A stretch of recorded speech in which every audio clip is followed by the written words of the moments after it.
2 मई 2023 की शाम लगभग 7 बजे के आसपास बीबीसी हिंदी न्यूज के यूट्यूब पर एक वीडियो अपलोड होता है। उसमें एक पत्रकार हैं जो सवाल करते हैं।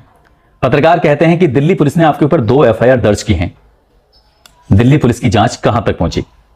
तो सामने जो एक व्यक्ति बैठा हुआ है वो कहता है कि दिल्ली पुलिस ने अभी तक उनसे कोई संपर्क नहीं किया है, इसलिए वो आगे कुछ कह नहीं सकते।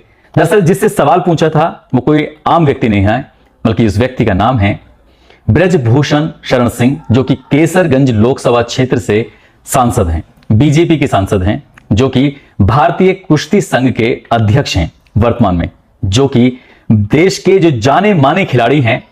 दिल्ली के जंतर मंतर पर बैठकर इसी व्यक्ति के खिलाफ एफआईआर दर्ज कराई सुप्रीम कोर्ट के आदेश के बाद और उनकी गिरफ्तारी की मांग कर रहे हैं, उनके खिलाफ जांच की मांग कर रहे हैं। ना तो गिरफ्तारी हुई है, ना ही कोई सवाल पूछा जा रहा है। सवाल पूछे भी क्यों जाए, क्योंकि वो व्यक्ति कोई आम व्यक्ति नहीं है, बहुत ही पावरफुल, बहुत ही ताकतवर व्यक्ति है, जिसे लोग बाहुबली के नाम से भी जानते हैं।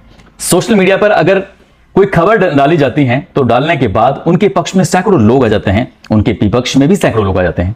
आज कहानी पूरे इस घटनाक्रम की है कि आखिरकार दिल्ली के जंतर मंतर पर खिलाड़ियों ने धरना प्रदर्शन की शुरुआत क्यों की और आखिरकार हुआ क्या था। आदाब, नमस्कार, सत श्री अकाल। मैं उस्मान सैफी। आज की जो सच्ची घटना मैं आपको सुनाने जा रहा हूं, ये सच्ची घटना है, दिल्ली से शुरू होती है। दरअसल बात कर रहा हूं साल 2014 की। एक टेलीविजन पर, एक यूट्यूब पर, अलग अलग जगहों पर एक इंटरव्यू चल रहा था। इंटरव्यू में एक महिला खिलाड़ी है जिनका नाम है विनेश फोगाट। विनेश फोगाट कहती हैं कि साल 2014 की ये बात है, उनकी गीता नाम की एक खिलाड़ी होती है, उनके ट्रेनर भी होते हैं, फिजियो भी होते हैं। नेशनल कैंप चल रहा था और नेशनल कैंप के दौरान ही उन्होंने कुछ अनियमितताएं देखी, कुछ गड़बड़ियां देखी। जब ये गड़बड़ियां देखते हैं, अनियमितताएं देखते हैं, तो वो रोका टोकी करते हैं। जब टोका टोकी करते हैं, रोकने की कोशिश करते हैं, तो उन्हें 24 घंटे के अंदर अंदर ट्रेनर और फिजियो से आउट कर दिया जाता है, बाहर कर दिया जाता है। न केवल वो अकेले बाहर जाते हैं, उनकी धर्मपत्नी भी यहां पर रेसलर थी, वो भी कुश्ती की महिला, मतलब महिला कुश्ती की खिलाड़ी रही थी, उनको भी बाहर का रास्ता दिखा दिया जाता है। 2014 में उनको बाहर निकाला गया था और आज तक भी ना तो कभी उन्हें ट्रेनर बनाया गया और ना ही उनकी पत्नी को कभी बाहर खेलने का मौका दिया गया। बस ये एक सबक था खिलाड़ियों के लिए। यदि किसी ने भी आवाज उठाने की कोशिश की, यदि किसी ने भी शोर मचाने की कोशिश की, यदि हमारी व्यवस्थाओं को किसी ने भी उंगली दिखाने की कोशिश की, तो उनके साथ ठीक वैसा ही होगा जैसा ट्रेनर के साथ हुआ है, जैसा इस ट्रेनर की वाइफ के साथ हुआ है। वक्त धीरे धीरे आगे बढ़ने लगता है। खिलाड़ी आते हैं, जाते हैं, करियर बनाने की लगातार कोशिश कर रहे थे। देश भर के जितने भी खिलाड़ी होते हैं, इस फेडरेशन से जितना भी उनका पाला पड़ता था, जितने भी कोचों से पाला पड़ता था, अब चाहे खाना अच्छा मिलो या ना मिलो, या अच्छा व्यवहार हो या ना हो, किसी का शोषण हो या ना हो, किसी ने भी अगर खिलाफ में आवाज उठाने की कोशिश की तो उसका हाल ठीक वैसे ही होगा जैसे ट्रेनर और उसकी वाइफ का हुआ था। वक्त आगे बढ़ने लगता है और जैसे जैसे वक्त आगे बढ़ रहा था, ठीक वैसे ही साल 2021 में टोक्यो में ओलंपिक खेल होते हैं। ओलंपिक खेल में हमारे देश के कई खिलाड़ी वहां से मेडल जीत के लाते हैं। जिस दिन उन्होंने मेडल जीता था उस दिन तिरंगे को लहराया था उन्होंने, और जब वे तिरंगे को लहरा रहे थे तो उस वक्त देश का राष्ट्रगान था जो बज रहा था। न केवल टोक्यो में बज रहा था बल्कि उसकी गूंज पूरे हिंदुस्तान में सुनाई दे रही थी। ऐसा कौन व्यक्ति था, ऐसा कौन आदमी था जिसके कानों तक उस राष्ट्रगान की आवाज पहुंची? वही व्यक्ति उन खिलाड़ियों को उनके सम्मान में सैल्यूट करने के लिए मजबूर हो जाता है। जब वो हिंदुस्तान आते हैं, इंडिया आते हैं, इंडिया में आने के बाद उनका सम्मान और बढ़ जाता है। कोई उन्हें अपने कांधे पे बिठाता है, तो कोई ढोल तासे बजाता है, कोई खुशियों के लड्डू बांट रहा था। सब अपने तरीके से ऐसे ही उनके मान सम्मान में, उनके सम्मान में सर झुकाए थे। तभी भारत के प्रधानमंत्री नरेंद्र मोदी ने भी इस मौके का फायदा उठाया और मौके का फायदा उठाने के बाद जितने भी खिलाड़ी थे उन खिलाड़ियों को 16 अगस्त 2021 को अपने आवास पर दावत पर बुलाया। कहा कि हमारे घर अपने आवास पर आइए और दावत होंगी, बातें होंगी, सुख की बातें होंगी, दुख की बातें होंगी।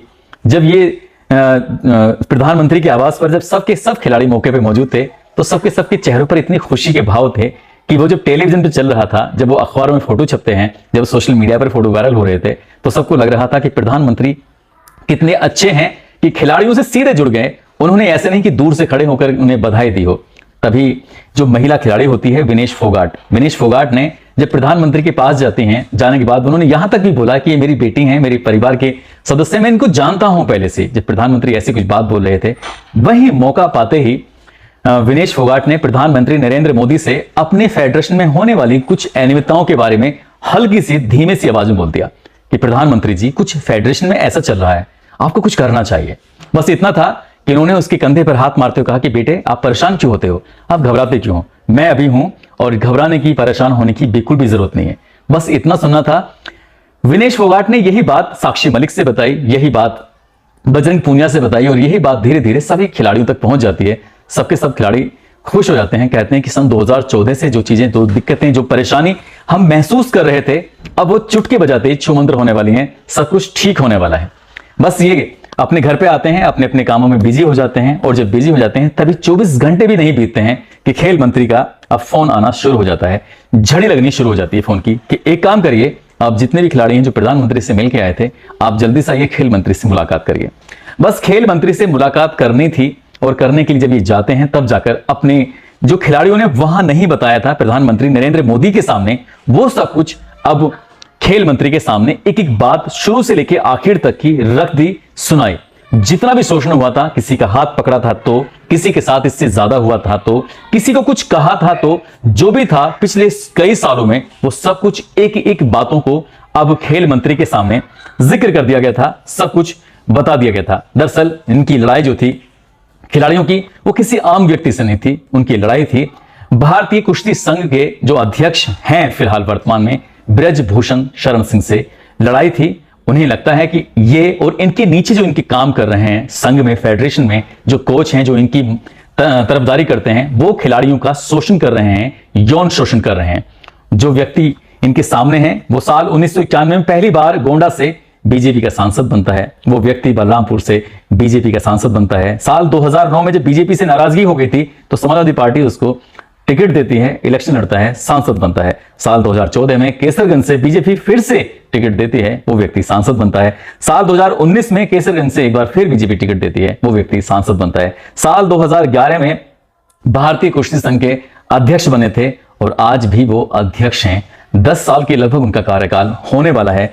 6 बार वो व्यक्ति सांसद रहा था। वो कोई आम व्यक्ति नहीं था। जब एक बार भारत में बीजेपी का रथ चल रहा था, जिसमें लाल कृष्ण आडवाणी भी थे, जिसमें अटल बिहारी वाजपेयी भी थे, तो उस रथ का ये व्यक्ति सारथी हुआ करता था। इस व्यक्ति की जो जड़ें हैं वो भारतीय जनता पार्टी में बहुत मजबूत जड़ें हैं और शायद हिम्मत करके इन खिलाड़ियों ने, जिन्हें 2014 से लेकर 2022 तक या 21 तक इन्हें मौका नहीं मिल पाया था, प्रधानमंत्री के आवास पर जो मीटिंग चल रही थी, जो दावत चल रही थी, उस दावत में कुछ कहने का मौका था और उसके बाद फिर बात प्रधानमंत्री ने सीधे खेल मंत्री से संभवतः बातचीत की होगी। यही कारण था कि 24 घंटे में ही खिलाड़ियों को बुला लिया गया और एक एक खिलाड़ी ने जब अपनी समस्या, अपनी परेशानी, अपने दिल का हाल रखा, तो यहां से जब खिलाड़ी बस बाहर जा ही रहे थे कि कई खिलाड़ी अपने घर की दहलीज को पहुंचे भी नहीं थे, लांगे भी नहीं थे, कि ब्रजभूषण शरण के लोगों का फोन आना शुरू हो गया।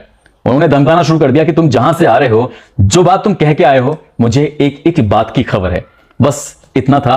अब इन खिलाड़ियों को यह लगने लगा कि जो खेल है वो छोटा मोटा नहीं है। भले ही इन्होंने खेल कर देश के लिए मेडल इकट्ठा कर दिए हों, भले ही देश के लिए उन्होंने बहुत मान सम्मान बढ़ा दिया गया हो, लेकिन जिस व्यक्ति से ये लड़ रहे थे, जिस व्यक्ति से अब दंगल हो रहा था, सामने वाला जो पहलवान था वो कोई कमजोर पहलवान नहीं था, बहुत ही ताकतवर, बहुत ही मजबूत पहलवान था। वक्त आगे बढ़ने लगता है और जैसे वो शिकायत की थी, उन्हें लगता था कि प्रधानमंत्री से कहेंगे सब कुछ सामान्य हो जाएगा, खेल मंत्री उनकी समस्या सुनेंगे, सब कुछ सामान्य हो जाएगा, और जो व्यक्ति उन पर हुक्म चलाता है, जो व्यक्ति इनका शोषण करता है, जो व्यक्ति इनका यौन शोषण करता है, उस व्यक्ति का पत्ता साफ हो जाएगा। लेकिन ऐसा कुछ था नहीं और आगे वक्त गुजरने लगता है। सरकार में ही एक बड़ी जिम्मेदारी में बैठे हुए एक अधिकारी के पास ये खिलाड़ी जाते हैं और जाकर कहते हैं कि हमने ये पूरे वाकया ऐसे से हुआ था हमारे साथ, लेकिन वो अधिकारी भी अनसुना कर देता है। अब जब अनसुना कर देता है तब इन्हें लगता है कि अब ये बात हद से ज्यादा बढ़ने लगी है।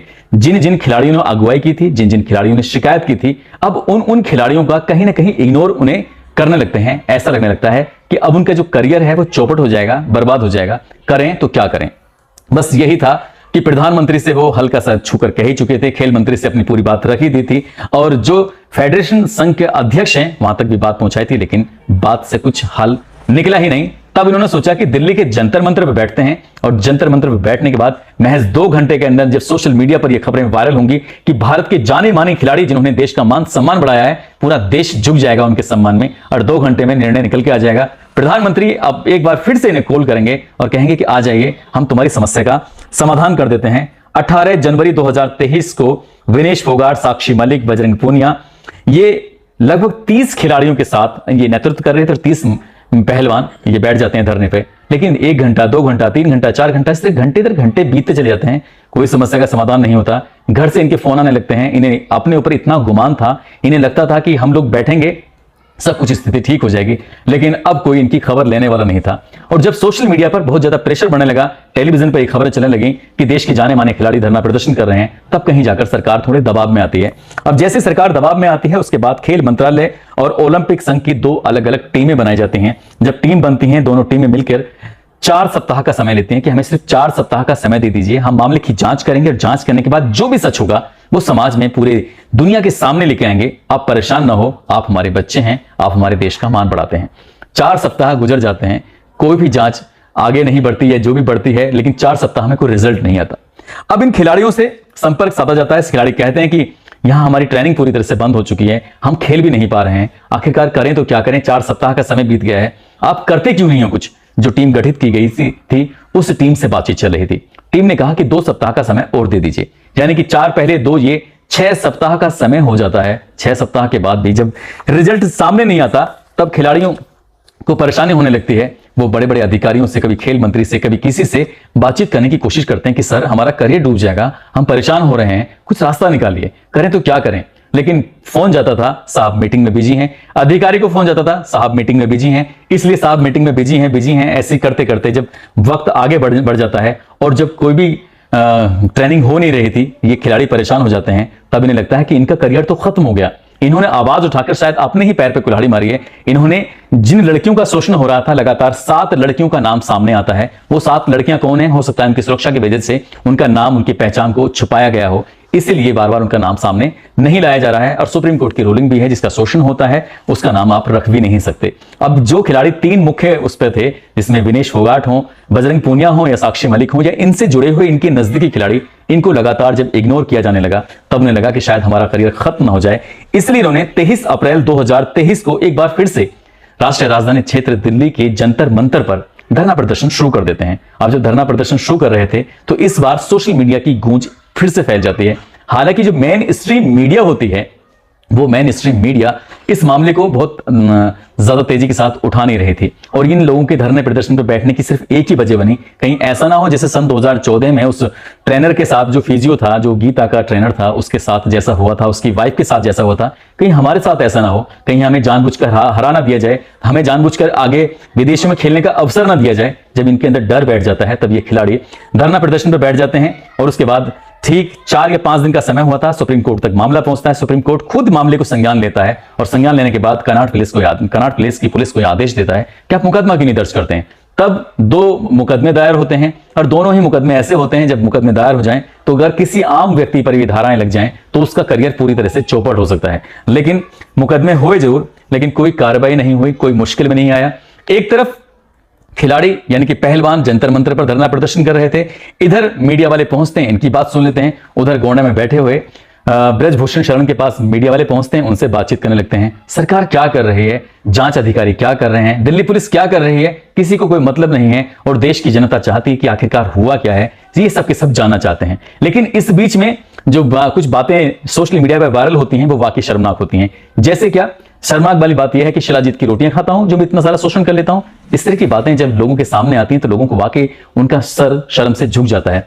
यही बात फिर ब्रजभूषण शरण साहब कह देते हैं कि भाई, जब तक भारत के प्रधानमंत्री नरेंद्र मोदी, अमित शाह और जेपी नड्डा ये लोग नहीं कहेंगे, तब तक मैं इस्तीफा भी नहीं दूंगा। यानी कि देख लीजिए, इतना वो आदमी अपने आप में इतना कॉन्फिडेंट है कि उसको लगता है कि उसके खिलाफ कुछ होने वाला नहीं है। साथ ही एक आवाज और लगती है, वो कहते हैं कि हरियाणा के लोग, हरियाणा के खिलाड़ी इस फेडरेशन पे पूरी तरह से कब्जा कर लेंगे, मैं कब्जा होने नहीं दूंगा। ब्रजभूषण शरण जब ये बात कहते हैं, तब सोशल मीडिया पर एक और पोस्ट वायरल होने लगती है, और उस पोस्ट में लिखा हुआ था कि ब्रजभूषण शरण, जो कि भारतीय कुश्ती संघ के अध्यक्ष हैं, साथ ही उनके एक बेटे हैं करण भूषण शरण सिंह, जो कि उपाध्यक्ष हैं, इनके बेटे के साले हैं, वो इसमें संयुक्त सचिव के पद पर कार्यरत हैं। साथ ही इनके दामाद हैं जो विशाल सिंह बताए जाते हैं, जो बिहार कुश्ती संघ के अध्यक्ष हैं।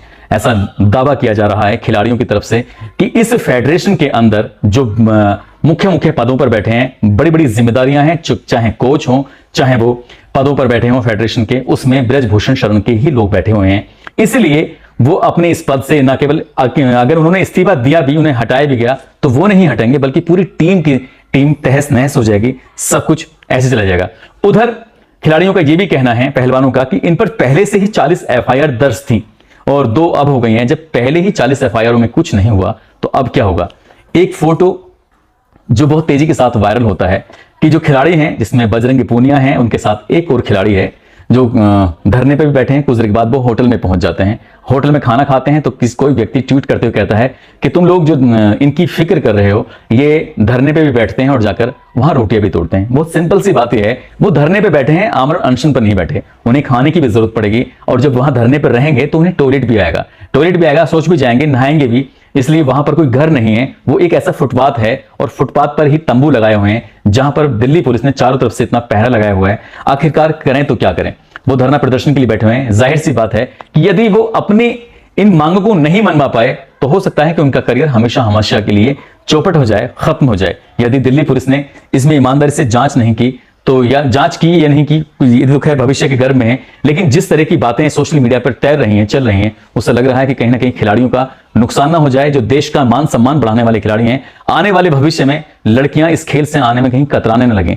जो भी कुछ है, ये जो भी कुछ होना है, ये तो खैर पता नहीं, लेकिन इसमें सरकार की जिम्मेदारी बनती है, इसमें ऐसी संस्थाओं की जिम्मेदारी बनती है जो स्वतः ही संज्ञान लेकर देश का मान सम्मान बढ़ाने वाले खिलाड़ियों के लिए कम से कम कुछ करना जरूरी है। नहीं तो कोई भी इस खेल में आगे आने से कतराएगा, डरेगा। दोस्तों, इस पूरे घटनाक्रम को सुनाने का उद्देश्य किसी को परेशान करना नहीं है, किसी का दिल दुखाना नहीं है, बल्कि आपको जागरूक करना है, आपको सचेत करना है। और जाते जाते आप जहां भी रहें अपना ख्याल रखें, सुरक्षित रहें। जय हिंद, जय भारत।